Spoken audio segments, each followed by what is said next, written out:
Okay, hi everyone, Daryl here. I'm just going to do this short video to show you guys how to search for property market data on URA website.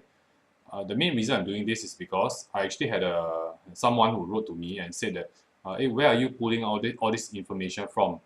And actually, most information that, like property agents or investors use, they are actually publicly available to the general public. And all you need to know is how to navigate a few websites to find out information before you make your buying decision. So this is the first video, I hope, of many that I'll be actually sharing with everyone out there how you actually search for some information on publicly available free websites. The government actually provides for this, and with this information you can actually find that you can make better decisions as a property investor. Okay, so you guys, if you are looking for private property, you're looking to invest or purchase a private property, then you should be familiar with this website from the Urban Redevelopment Authority of Singapore, ura.gov.sg. So all the links, right? I'll actually put the URA website link in the description in this YouTube video. But generally, everyone should know this. If this video is a bit too elementary for those expert property buyers, right? Please note that I'm doing this video to try to educate even those who are starting out in the real estate investment uh, journey, and people who are interested in the private residential property market in Singapore. So please excuse me if this video is a little bit elementary for you. It's also not for property agents. All property agents should know how to do this.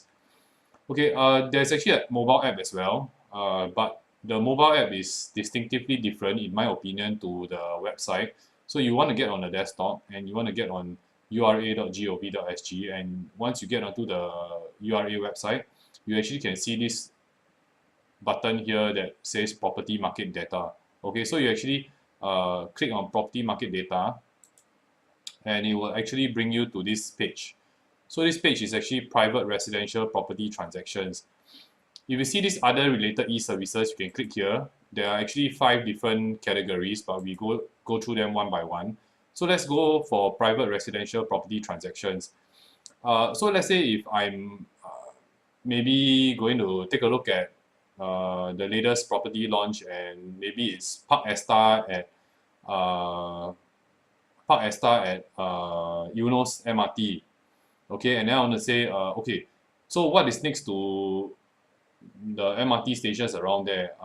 So what are the condominiums next to the following MRT station is Kembangan, and following is Bedok. So you say, okay, I want to see how Bedok Residences is doing in relation to Park Esta before I buy a unit at Park Esta. So the developer will actually launch the price, right? So you need to know around there who is selling for how much. Okay, so then you can see here search by project name. Okay, so you go to search by project name, and generally they provide you like transaction dates all the way up to like 2015, which is like 3 years ago. But that's not indicative of the recent prices. So let's say like September 2018 is now currently is September 2018. Maybe you can go back like a couple of months. So let's say we go back to about April 2018. Okay, so April 2018 to September 2018, we look for resale properties, and you look for Bedok residences. Okay, so then you come up Bedok residences, and then after that you click search. Okay, so if let's say you click new sale or sub sale, right, then that's a different category, because Bedok residences is already completed. So you want to see what are the resale prices around there. So new sale, if let's say you buy from developer, then you will tick the box new sale. So you want to see whether there are any Bedok residences that are bought direct from developer, then you click new sale.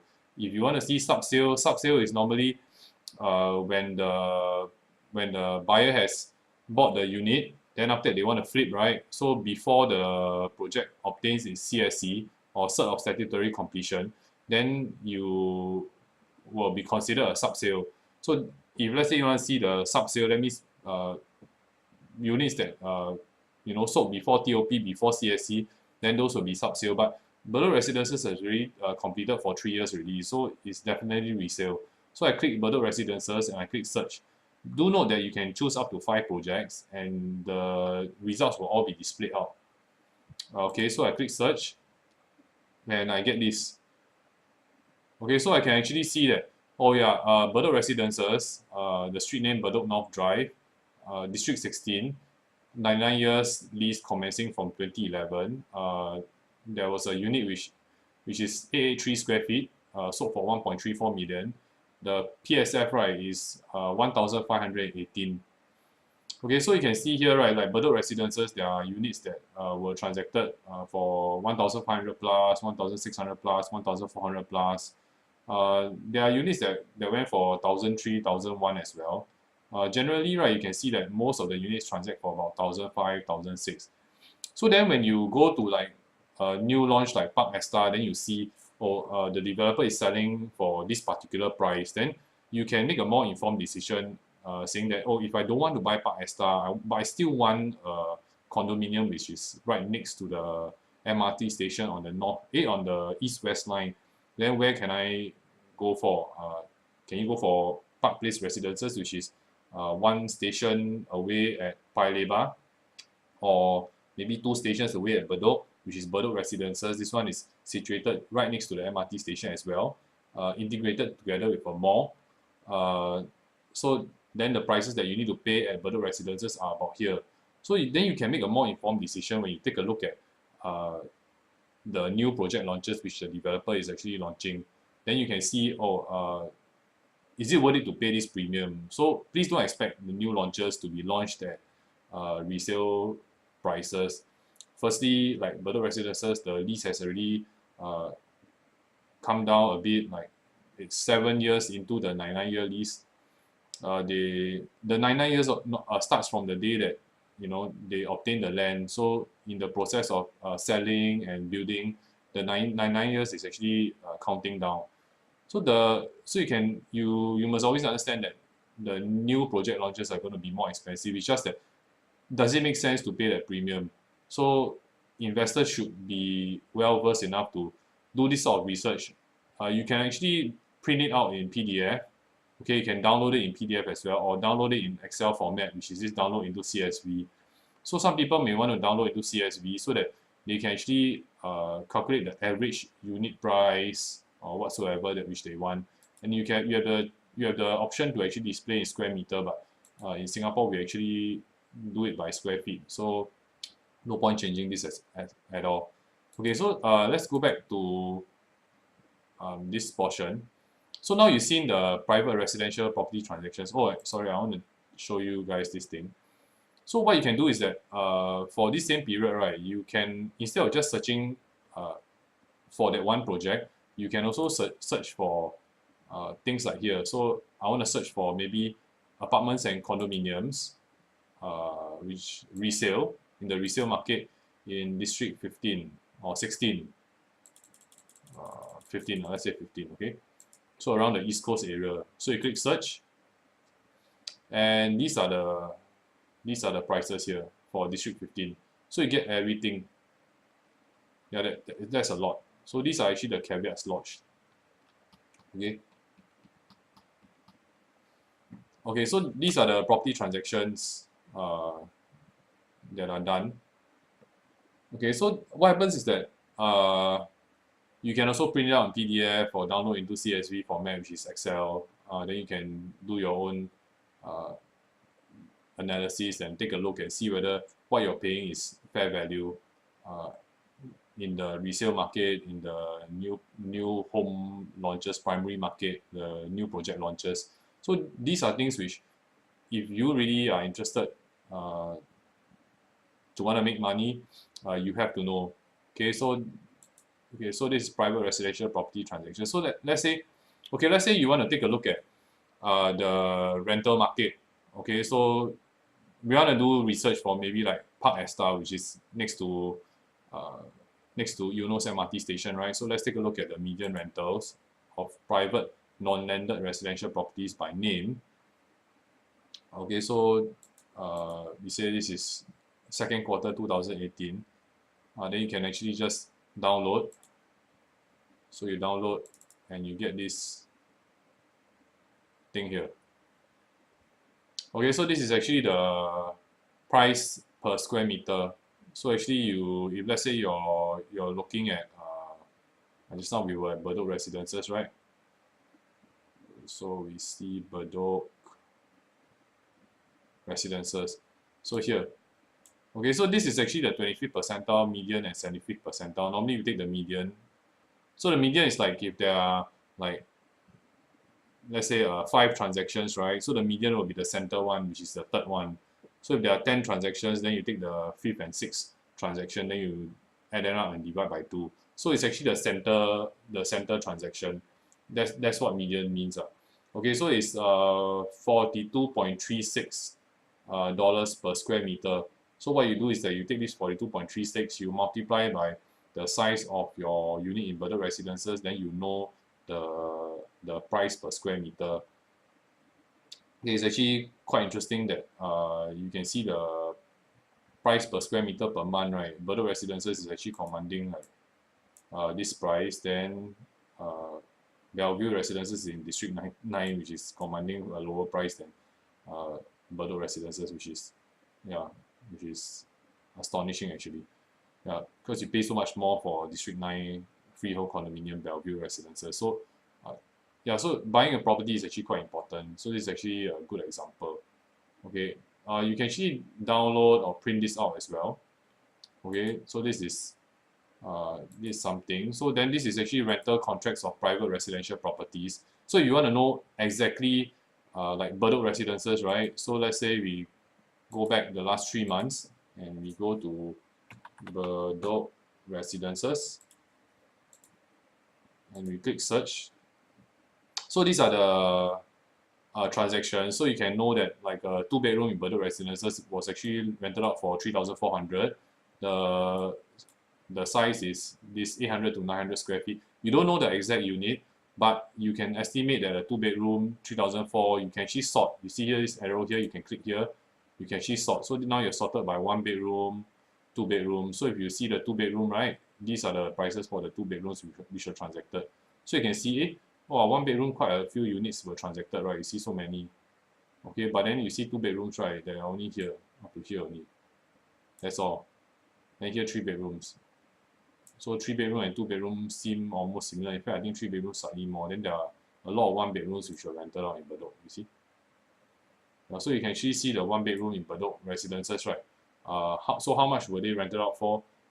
Then here. So these are the prices here.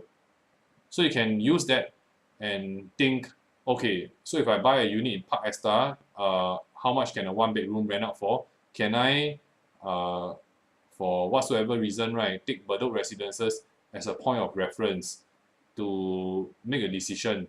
So I see Bedok residences, the price per square foot, how much is Bedok residences selling for? Can I expect the price of Park Esta to be slightly a bit more because it's 2 stops closer to town center?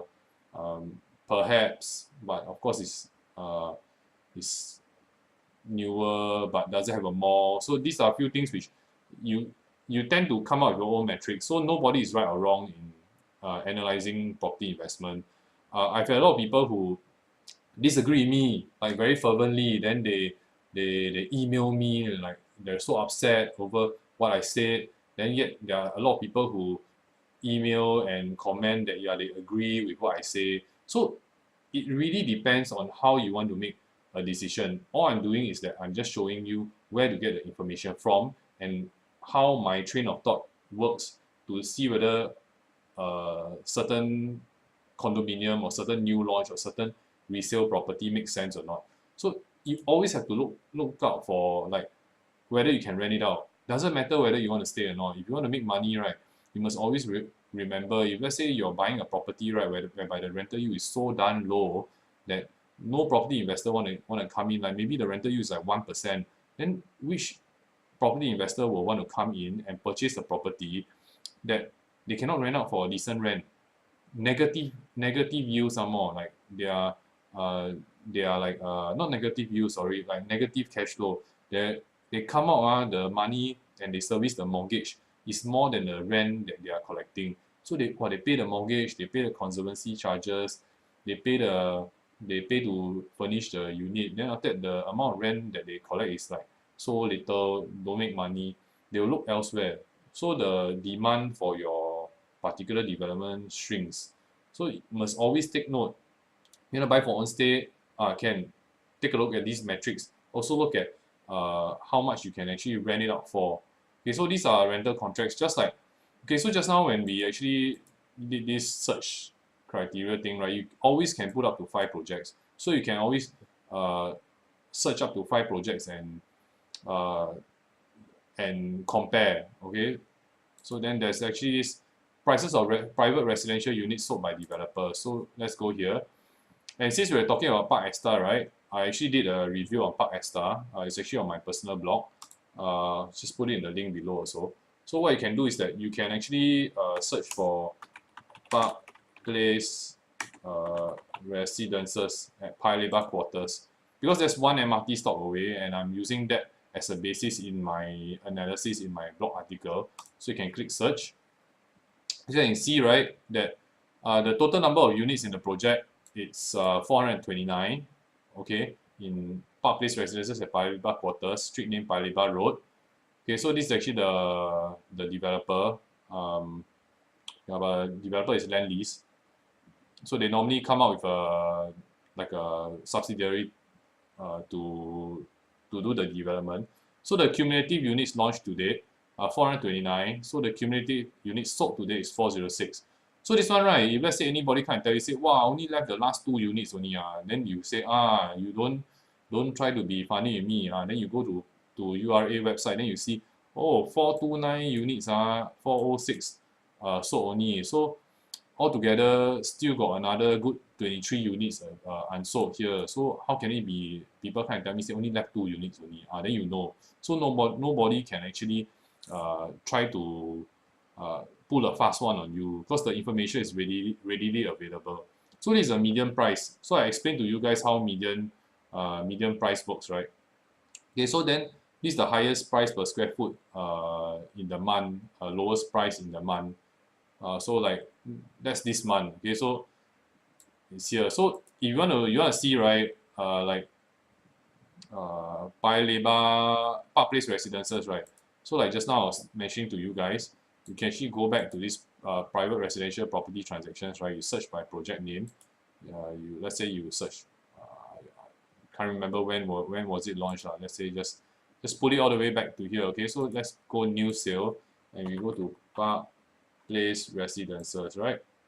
So here you want to see like the different units which were transacted, because that shows you the median, right?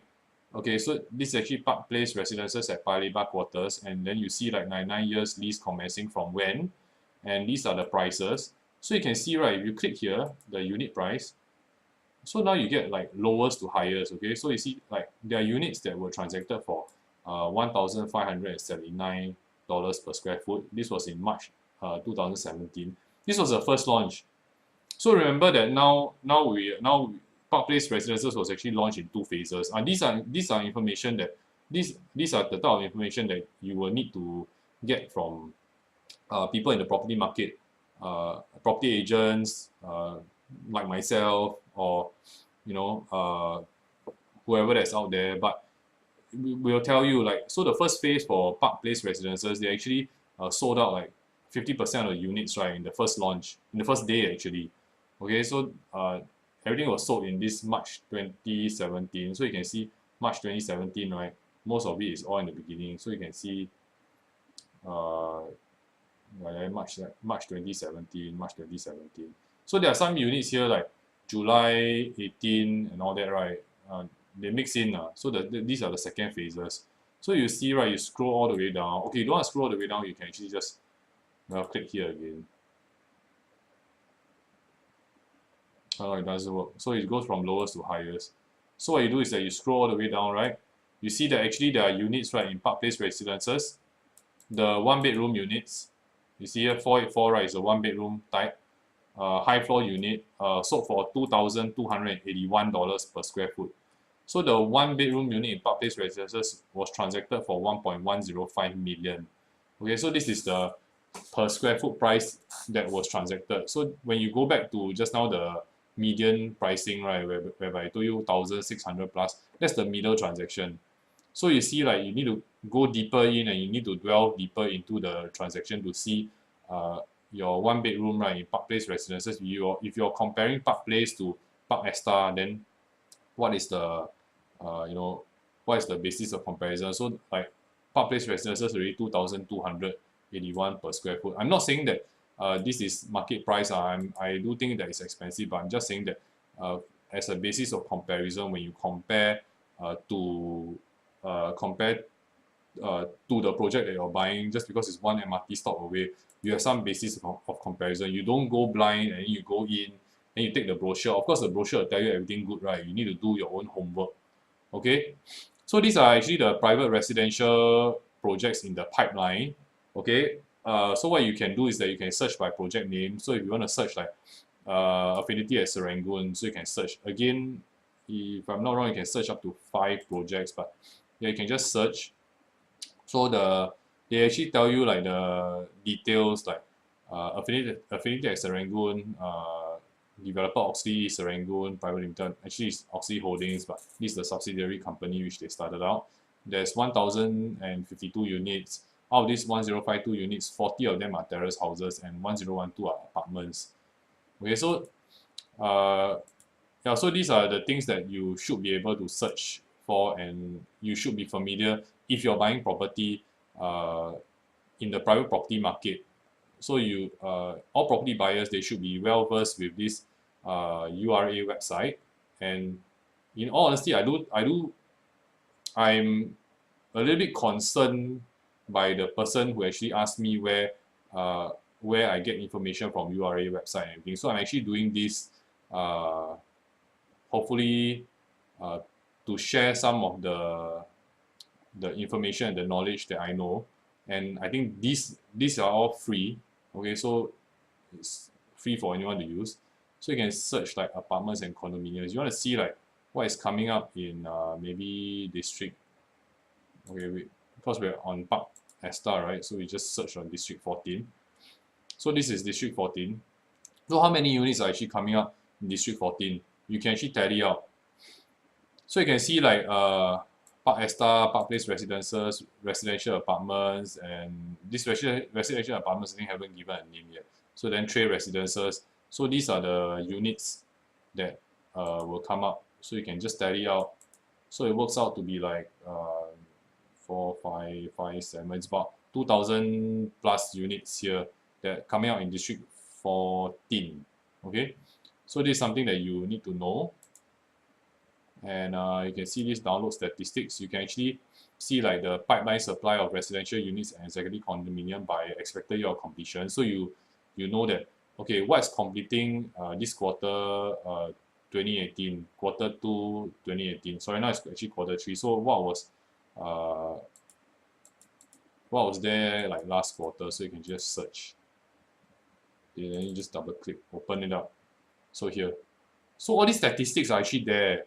So whenever I try to pass a remark, or not say pass a remark, or just give my opinion on a certain project, I try to just go back to the basics of like demand and supply, because I mean every good is demand and supply, right? So I need to know how much other people are selling, and then I need to think, hey, how much am I buying? So am I buying overpriced property? And then I also need to know like how much supply is coming on board. Okay, but yet demand we won't know, because we won't know whether the Singapore government will open up to more foreigners who want to come into Singapore. Like, are they going to give more pink ICs or permanent residential status, permanent residency status to foreigners to come and settle in Singapore? We won't know that. Okay, and it's a very touchy issue. But the only thing that we can ascertain, right, is we can accurately, not say accurately, we can somewhat or another quite accurately predict the supply that's coming on board. It's just that we don't know the demand. But if let's say you see a huge influx of supply, then you know that maybe the property market is somewhat is peak. And as you go by, as I go through more and more of such, I'll call this explainer videos. I'll actually show you guys, right, how I do certain research with the tools that are available to you. Okay, so that the tools that are available to me, it's hard for me to tell you because I need to pay money to subscribe to these tools. But there are a lot of tools that are available to the general public, and the general public should be educated to know and understand how to find this information. Okay, so you don't go to the coffee shop and ask the uncle, hey uncle, you think down here can buy or not? Uncle say yeah can buy, then buy, right? Or the uncle say don't buy, then don't buy. It cannot be, right? You need to make an informed decision. So how are you going to do that? Let's explore this together, and I hope everyone finds my videos and my blogs useful. And please feel free to always explore URA's website. Personally, for me, I go on it a large deal in my course of work, be it to find or to make investment decisions, or to in my work as a property agent. So I go on URA website a great deal to try to make decisions and to present my case to maybe property clients of mine. Okay, so this is just a video to share with you guys how to use the URA website. This is actually for people who are starting out or people who are unfamiliar and find it very daunting that going onto the URA website, they see a lot of buttons that they don't know. So I'm actually just showing them, walking through. Okay, and hope that this comes in useful. Okay, so thanks everyone. See you soon.